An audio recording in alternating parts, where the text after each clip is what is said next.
क्या हम अशुद्धि अवस्था में राधा कृपा कटाक्ष स्तोत्र का फोटो कॉपी करवा के पढ़ सकते हैं या नहीं?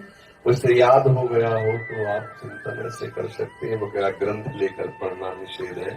तो 3 दिन अपवित्र दशा में भगवत चिंतन कर सकती है। जो पाठ याद है उसको सुमिरन कर सकती है। माला लेना, ठाकुर सेवा करना, रसोई बनाना, ग्रंथ पढ़ना, ये गृहस्थ धर्म में जो माता बहनें 3 दिन अपवित्र रहती हैं नहीं करना चाहिए। ऐसी शास्त्र मर्यादा है। फिर जैसा ठाकुर जी प्रेरित करें, शास्त्र मर्यादा है, ऐसा नहीं करना चाहिए। महाराज जी, जब हम अशुद्ध हैं और भगवान इतने शुद्ध हैं, उनको कोई चीज अशुद्ध नहीं कर सकती, तो फिर हमारी आप अपने आपे को भूल जाओगे कैसे? हाँ बस यही तो बात, इसीलिए तो कह रहे हैं नियम से चलोगे तो भूल जाओगे। नियम से चलोगी, बनाई हुई मर्यादा से चलोगी तो शरीर भान भूल जाओगी। और नियम अगर विपरीत दशा में चला गया तो शरीर भाव पुष्ट होता चला जाएगा। एक खास बात है, आप एक पत्नी व्रत ले, आप धर्म से चले तो आपको वैराग्य हो जाएगा, आपकी वासना नष्ट हो जाएगी। दवा अगर नियम से खाओगे तो रोग नष्ट हो जाएगा। तो इसलिए हम पहले शास्त्र आज्ञा पालन करें तो परम पवित्र प्रभु हैं और हम उनके परम पवित्र अंश हैं, ये बात समझ में आ जाएगी। और जो शरीर अपवित्र है उससे हमारा राग खत्म हो जाएगा। अभी आप कभी ये मानती हो कि मेरा शरीर अपवित्र हुआ? मैं नहीं। उस समय यही रहता है कि मैं अपवित्र हूं, रहता ना। मैं जैसे हम शौचालय से निकले तो हम ये नहीं मानेंगे कि मैं आत्मस्वरूप हूं, मेरा शरीर अपवित्र है लेकिन मैं पवित्र हूं। अगर शरीर का स्मरण आ रहा है तो अभी आप शरीर भाव में हैं। और जिन महापुरुषों को छूट गए पड़े रहते हैं अवधूत स्थिति में, भगवान उनके साथ खेलते रहते हैं। उस स्थिति तक पहुंचने के लिए हमें तर्क छोड़कर शास्त्र आज्ञा पालन करना पड़ेगा। शास्त्र की कृपा से, गुरु आज्ञा की कृपा से वो स्थिति आ जाती है जब शरीर भाव से ऊपर उठ के फिर क्या है, फिर तो कोई परेशानी नहीं। चाहे लघु शंका की पड़े हो, चाहे शौच के पड़े हो, शरीर अपवित्र है लेकिन वो परम पवित्र प्रभु में रमण कर रहा है। अभी हमारी दशा ऐसी नहीं है।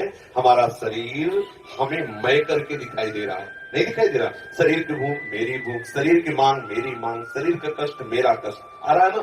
बस इस राग से छूटने के लिए शरीर को सिद्धांत में बांध दो। ये खास बात है। शास्त्र की आज्ञा पालन कीजिए तो आपको शरीर संसार से वैराग्य हो जाएगा, और शास्त्र के विरुद्ध चलिए तो आप रागी हो जाएंगे, आप आसक्त हो जाएंगे, ये आपको दंड होगा। शरीर संसार की आसक्ति वही तो आपको जलाती, वही तो आपको जन्म मृत्यु के चक्र में फंसाती है। समझ गए बच्चा?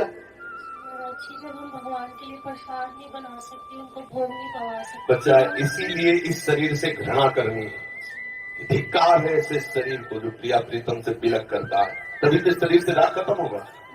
ये अपवित्र शरीर जो हमें प्रभु की सेवा से छुटवा दे, ऐसे शरीर से क्या राग करना।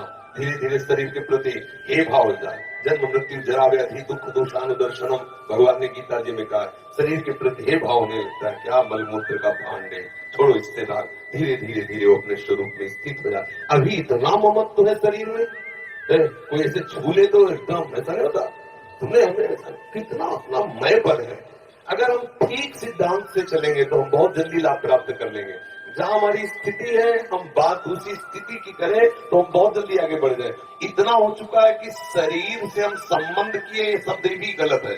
मैं ही शरीर हूं, ऐसा है। आप देख लो, कभी दर्पण में तिलक लगाते समय सोचा कि शरीर के मस्तक पर तिलक रचना कर रहे हैं? नहीं। मेरा तिलक कैसा है, यही तो आएगा ना। मेरा रूप कैसा है, मैं ठीक लग रही हूं, लग रहा हूं, ऐसी बातें आएंगी, नहीं आएंगी। तो इसका मतलब शरीर राग है। शरीर राग है समय माता बहनें अपवित्र होती हैं, उस समय वो जो भी भोग बनाती है, वो शास्त्र के अनुसार कह रहा हूं कि जो ब्रह्म हत्या देवराजेंद्र को लगी थी, उसी के 4 विभाग किए गए थे। पहला विभाग स्त्री को दिया गया था और उसके साथ वरदान भी दिया गया था कि उसी अवस्था के अंतर्गत वो जब सृजन क्रिया में जाएगी तो संतान उत्पत्ति की सामर्थ्य उसको प्राप्त हो जाएगी। पृथ्वी ऊसर भूमि, जो ऊसर भूमि है, ये वो ब्रह्म हत्या का एक भाग, उसको वरदान दिया गया था। चाहे जितना गड्ढा खोद दिया जाए अपने आप भर जाएगा समय पे। वृक्ष की गोंद जो निकलती है वो ब्रह्म हत्या, और उसको वरदान दिया काटने पर भी पुनः आप हरे भरे हो जाओगे, मतलब समय आने पर आप वृक्ष को धारण करो। और जल में ठेन बुदबुदा काई, ये ब्रह्म हत्या के 4 भाग के। और जल को आशीर्वाद दिया गया कि कभी भी कहीं भी पवित्रता होगी तो आप उसमें सम्मिलित होंगे। जल छिड़को, आचमन करो, जल के द्वारा पवित्रता, ऐसा 4 वरदान भी उनको अलग अलग दिए गए और उनके लिए विधान भी किया गया है। देवराज इंद्र को जब ब्रह्म हत्या लगी थी तो शास्त्र में मर्यादा चली आ रही है, अगर इसका हम पालन करेंगे तो शरीर से वैराग्य हो जाए। जैसे अब जो बच्चे वैराग्य ले लिए हैं, भले वो स्त्री शरीर में है, और उनके लिए नियम खत्म हो गया कि वो 3 दिन अपवित्र रहेंगे तो छुएंगे नहीं, क्योंकि खत्म संसार के भोग राग, संसार का क्रम खत्म। अब वो वैरागी, अब वो आठों पैर प्रभु की सेवा में लगे हैं। पर अपने गृहस्थ धर्म से है, शरीर सुख की कामना से है, शरीर का हम प्रयोग कर रहे हैं अपने इंद्रिय सुख के लिए, तो आप पवित्रता धारण करो, जिससे तुम्हारा ये राग नष्ट हो जाएगा। समझ रहे ना? गृहस्थों को भी कह देते कि आप मंत्र चिंतन भी कर सकते हैं, माला से नहीं, मंत्र चिंतन भी कर सकते हैं। स्नान किया, मंत्र चिंतन कर रहे हैं, भाई अंदर हमारे जो चिंतन हो रहा, शरीर ही तो अपवित्र है, बाहरी चेष्टा नहीं करेंगे। हम मानसिक ठाकुर सेवा भी कर सकते हैं, मानसिक पाठ भी कर सकते हैं। हमें चतुरासी की याद है तो हम ग्रंथ नहीं छोड़ेंगे, ऐसे पदगान करेंगे, नाम कीर्तन करेंगे, ये सब हो सकता है। लेकिन प्रगट में जो शरीर द्वारा चेष्टा हो रही है, तो फिर उस समय 3 दिनों तक ऐसा शास्त्री महापुरुषों का और संतों का आदेश है, तो वो ऐसा पालन करें।